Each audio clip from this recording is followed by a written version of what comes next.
Runfly, toute l'actualité sur l'aéromodélisme à La Réunion. Au sommaire de cette émission de la rentrée, la vie des clubs, le C2AO à Mont-Roquefeuille, présentation et vol groupé. Rappel sur l'examen de pilote de drone par la DGAC. Le tuto du Phantom 4 par Drone Models 974. La balade d'Ariane dans le lit de la rivière des Galets. Quelques pilotes du club C2AO se sont donné rendez-vous pour une démonstration de vol et nous présenter leur avion perso le temps d'une rencontre sur le terrain de Mont-Roquefeuille.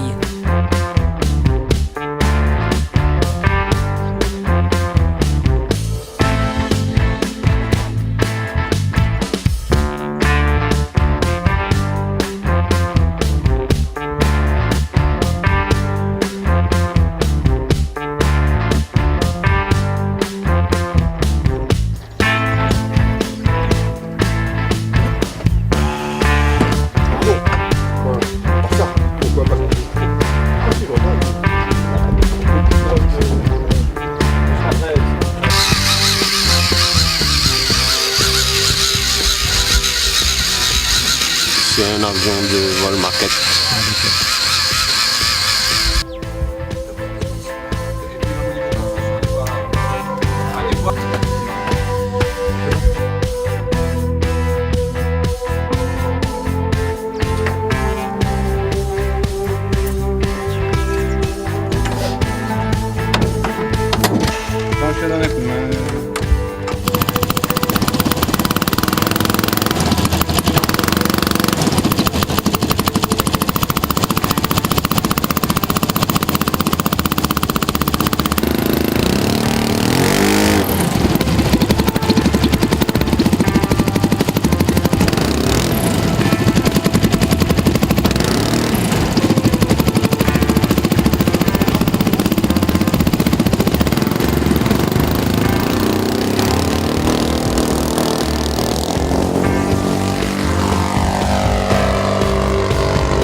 Donc pour présenter l'avion, c'est un Décathlon qui fait 3,10 m d'envergure, qui est mu par un moteur 70 4 temps. Alors c'est ça justement la nouveauté, c'est que maintenant on peut faire des gros moteurs 4 temps qui consomment très peu, qui sont fiables.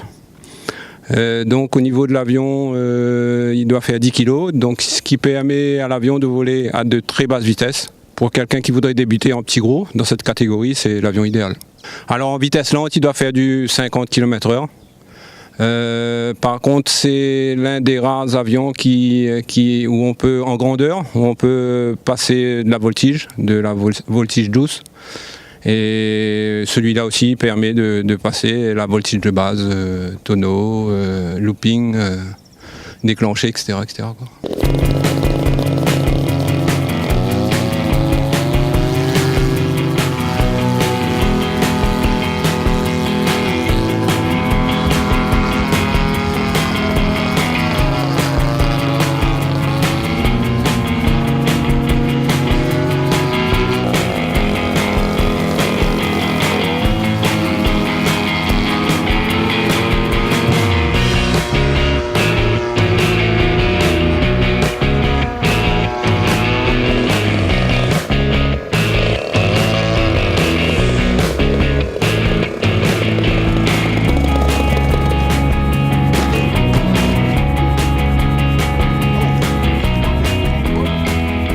Fabien Decroix. Je fais partie du club depuis environ 1 an. Mon avion c'est un Taylor Rafael Hot. C'est un avion de début, donc il est équipé d'un moteur 30 cm DLE, moteur sans plomb. Et voilà, il vole très bien. Et il fait environ 7 kg. Globalement, là, pour ce petit avion, il faut compter environ dans les 1000 €. Sans la radio, hein, voilà.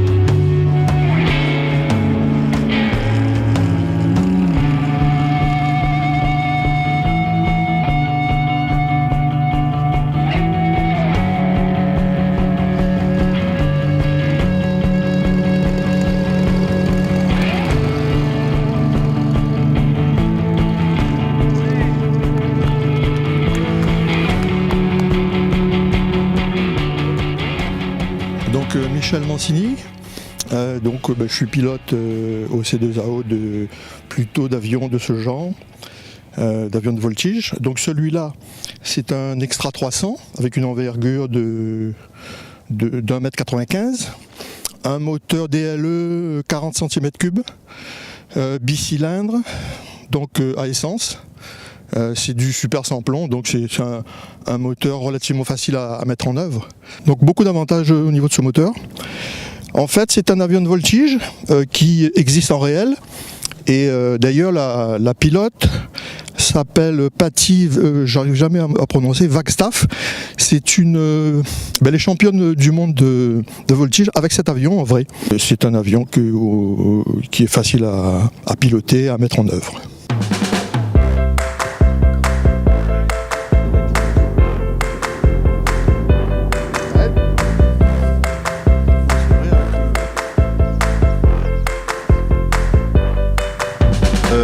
Je m'appelle Paul Bègue, je suis le secrétaire du C2AO et aujourd'hui on fait un petit vol de démonstration et on présente quelques avions des membres de notre club. C'est un Chaudel Robin DR400 qui fait 1,80 m d'envergure.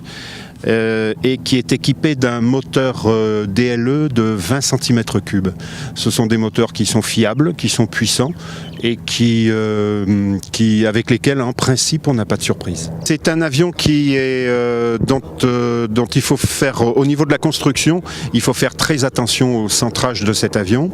Un centrage mal fait, c'est le crash assuré, c'est ce qui s'est passé lors des premiers vols d'essai que l'on a fait avec Claude il y a quelques mois de ça. Et aujourd'hui, c'est un avion qui est parfaitement équilibré et qui vole très très bien.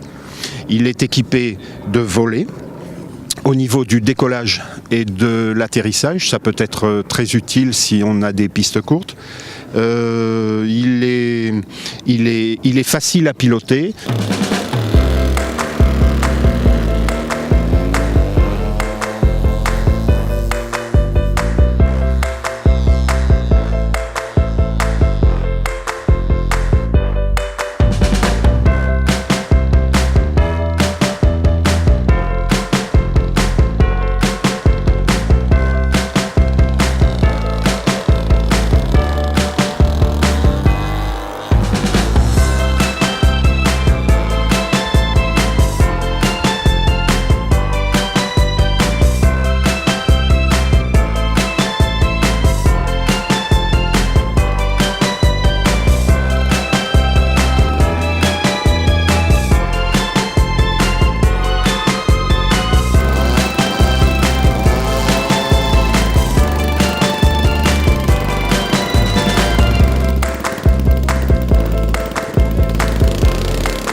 Runfly, toute l'actualité sur l'aéromodélisme à La Réunion. Pour accompagner le développement des drones civils, la DGAC a élaboré dès 2012 un cadre réglementaire souple et évolutif. Son objectif, créer les meilleures conditions d'exploitation civile de ces engins volants tout en préservant la sécurité. Pour les pilotes de loisirs qui souhaitent devenir des télépilotes professionnels, c'est-à-dire exploiter à titre commercial des images ou des prises de vue aériennes, il faut savoir qu'il faut être enregistré auprès de la DGAC. Donc vous devez faire une déclaration d'activité auprès de la DGAC, donc auprès de mon service. Et ensuite, il faut également devenir télépilote professionnel. Et pour ce faire, il faut passer le certificat théorique ULM actuellement ou un autre brevet théorique. Et il faut savoir que bientôt, il va y avoir un examen spécial pour les télépilotes dans quelques mois. Donc que vous pourrez passer également à l'aviation civile dans le centre d'examen que nous tenons. Runfly, toute l'actualité sur l'aéromodélisme à La Réunion.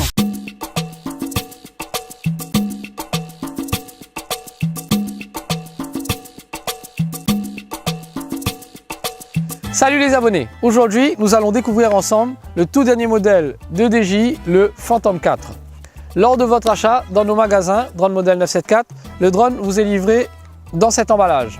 Nous ouvrons la boîte, nous avons le Phantom 4, sa télécommande, les hélices, le chargeur de la batterie, les différents manuels d'utilisation et les petits câbles. Et voilà, la boîte est vide. Nous allons procéder à la première mise en route du drone. Il faut savoir que tous les drones achetés chez Drone Model 974 sont mis à jour et prêts à voler par nos soins. Alors nous allons monter les hélices. Sur le Phantom 4, les hélices se clipsent par rapport au Phantom 3 ou au Phantom 2 qui se vissent. Voilà, maintenant que nos 4 hélices sont montées, nous allons installer notre tablette sur la télécommande. Nous avons ici le petit bouton qui permet d'adapter le support au format de la tablette.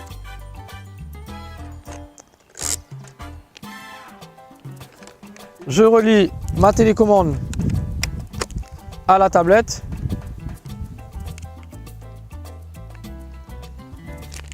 Voilà, la télécommande est prête à l'emploi. Nous allons procéder au premier vol. Pour ça, il faudra enlever le support de fixation de la caméra. Et nous allons positionner le drone sur un terrain dégagé.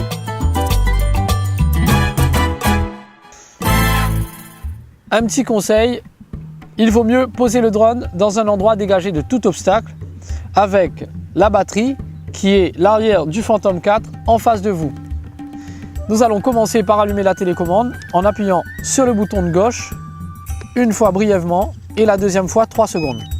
Pareil pour le drone, une fois brièvement et la deuxième fois 3 secondes. Nous allons entendre une petite mélodie qui nous indiquera l'allumage du drone. Nous avons ici les indicateurs du niveau de la batterie en sachant que le Phantom 4 a une autonomie de 28 minutes.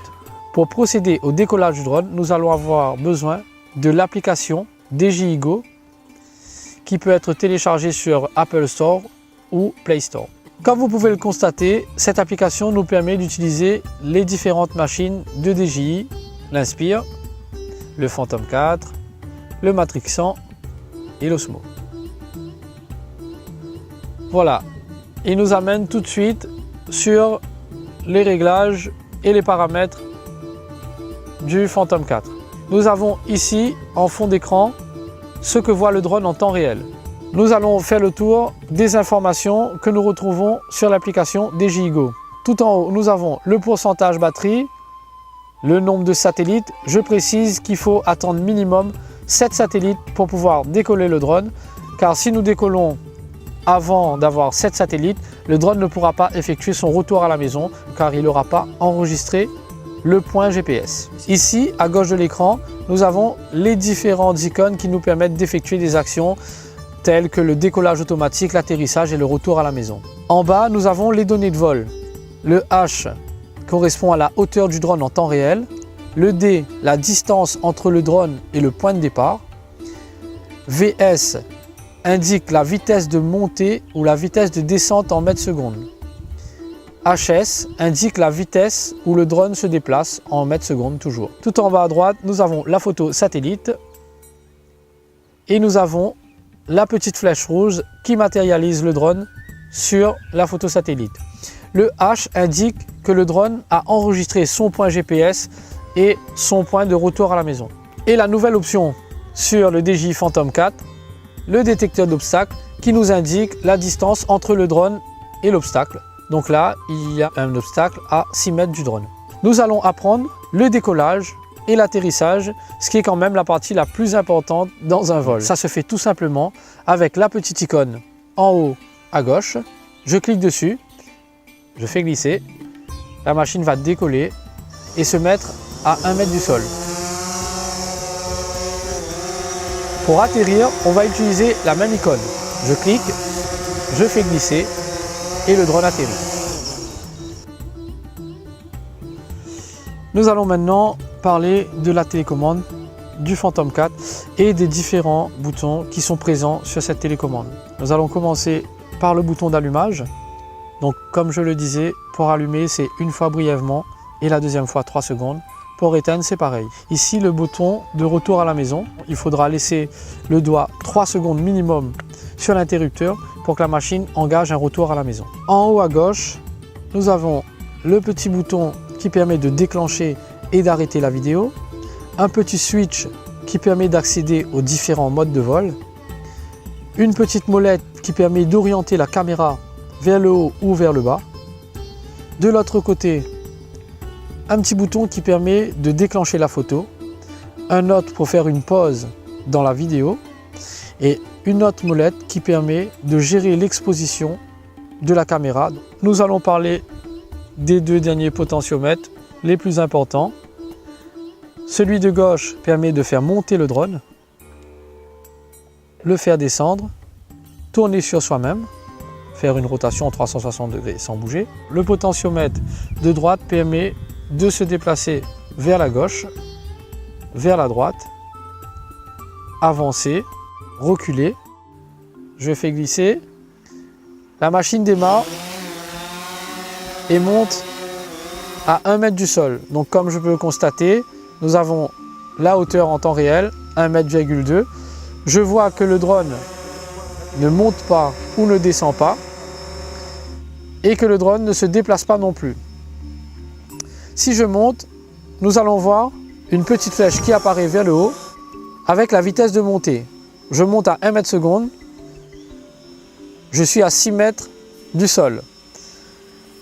Si j'avance, nous avons l'indicateur de vitesse ici qui nous dit que j'avance à 3,6 mètres secondes, 4 mètres secondes, 5 mètres secondes. Donc on va s'éloigner un petit peu. La distance m'indique que je suis à 90 mètres du point de départ. Je peux voir que le drone est situé ici, matérialisé par la petite flèche rouge, et que la ligne verte indique le chemin le plus court entre moi et le drone. Si je veux rentrer, j'ai juste à orienter la flèche rouge vers la ligne verte, ou sinon nous pouvons utiliser le bouton de retour à la maison. Je clique dessus, je fais glisser et le drone va se diriger vers le point de départ. Donc il avance à 10 mètres secondes, on voit qu'il revient très vite. Il a trouvé le point.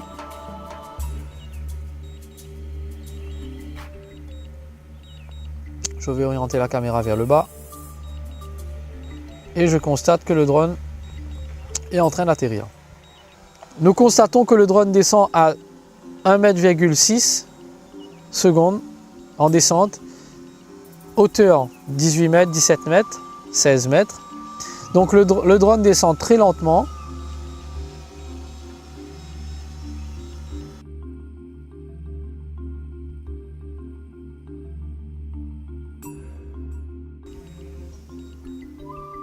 le drone a atterri et se coupe automatiquement.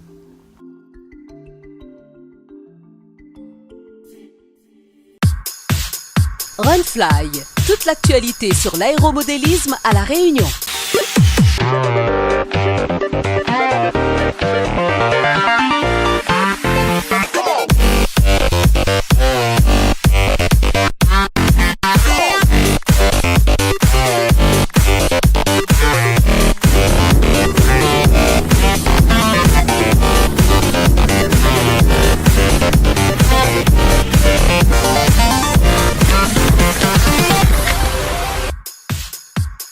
Runfly, toute l'actualité sur l'aéromodélisme à La Réunion.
Retrouvez Runfly, le magazine de l'aéromodélisme sur Télécréole. Planeurs, avions, hélicos et drones en radiocommande. Une émission mensuelle en milieu de mois sur la chaîne locale. Le dimanche à 17h25 et le mercredi à 21h20. Runfly, toute l'actualité sur l'aéromodélisme à La Réunion.